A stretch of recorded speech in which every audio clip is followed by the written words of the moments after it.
Hi guys, so I'll be showing you how to execute the volume breakout script. So this is the volume breakout script. It should open in PyCharm by default, and in case you have not installed Python and PyCharm, I'll be sharing the download links in the description. So once the script is open, it may ask for the Python interpreter. So just click on configure Python interpreter, and on the left hand side under project settings you can find that project interpreter. Over here give the path of the Python installation wherever you installed the Python application. Now click on OK.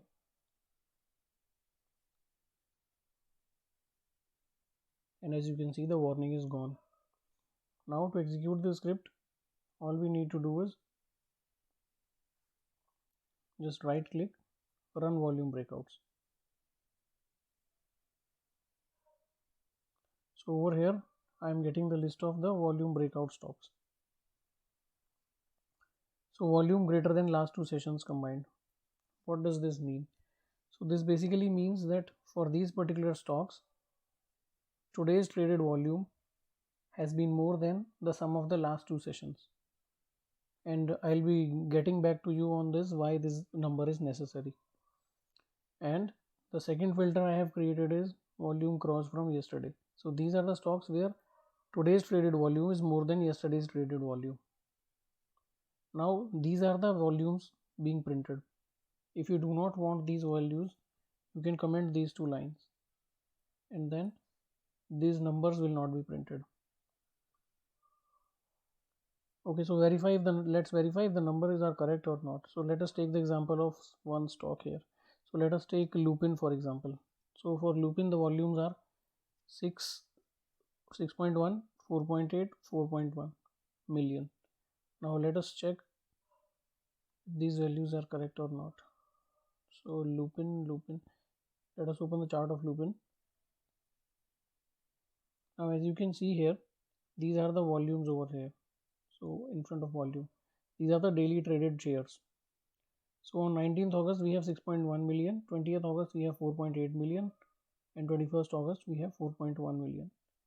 6.1, 4.8, 4.1, which is the same as what we are getting here, 6.1, 4.8, 4.1. So the numbers are correct. If you don't want to print these numbers, simply comment these two lines. Now let us talk about something regarding the NSE holidays. So in case on the previous day or the day before the previous day, it is an NSE holiday or a government holiday and trading is not happening, you may need to adjust the dates. So current date would be the day on which you are executing the script. It is automatically filled with today, and t-1 date would be yesterday's date and t-2 date would be day before yesterday's date. So if you're running the script on a Monday, t-1 would be the date of the Friday and t-2 would be the date of the Thursday. But if suppose Thursday was an NSE trading holiday, then what you need to do is you need to shift your date by one more. So to do that, you have to subtract time delta days is equal to 1. So adding a time delta to your date changes the date by 1 day here. Now if it is a weekend, you do not need to worry about it. So if you are running the script on a Friday, current day would be Friday, t-1 would be Thursday, and t-2 would be Wednesday automatically. You don't need to change anything in the code. But if you are running the script on a Monday, current date would be of Monday's date, t-1 date would be Friday's date, and t-2 would be Thursday's date. So it takes care of the weekend as well.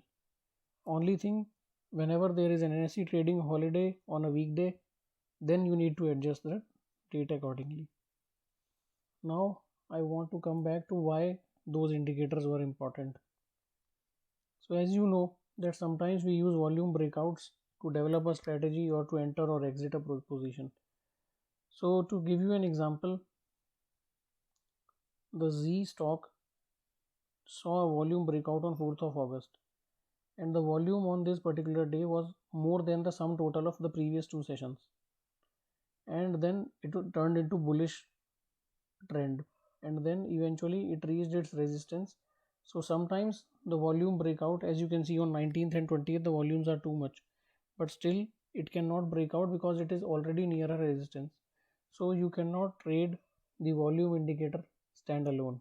You need to take into consideration volume and other factors before you enter or exit a position. And all the stocks which are printed over here in this are FNO enabled stocks. So for all the futures and option stocks, you can get the volume breakouts. Now coming to the last point, why did I need this indicator? Volumes have crossed from yesterday. So this indicator basically helps me in catching a volume breakout before it is declared on the NSE website, because NSE website is updated after the trading session, but I want to know volume shockers while the trading is actually going on. So to give you an example, this list will give you those stocks whose traded volume has crossed yesterday's traded volume. So let us suppose that the stock in question is Apollo Tyres and you are running this script on 21st August at 11 a.m. So we already know, for example, let us take an example that on 20th August, the total traded volume for Apollo Tyres was 30 lakh shares at the close of the trading, which is 3:30 p.m. So total number of shares which were traded on 20th August for Apollo Tyres were 30 lakh. Now when I am running this script on 21st August at 11 a.m. while the trading is still ongoing, and I see the total volume is 30.1 lakh. So it has crossed previous day's total volume. I know that it is going to be a volume shocker because I still have 4 hours of trading left and I have already crossed yesterday's trading volume in 1.5 hours. So there is going to be a volume shocker development over here. So this kind of a script helps me in identifying whether the volume shocker is going to happen and in what all stocks it's going to happen. Since it is more on options strategies, so I am only using the FNO stocks, but we can print volume shockers for all the stocks which are available in NSE. I hope you understood everything. In case you have any queries, you can put in the comments. And how to get access to the script, I will be sharing that also in the description of the video.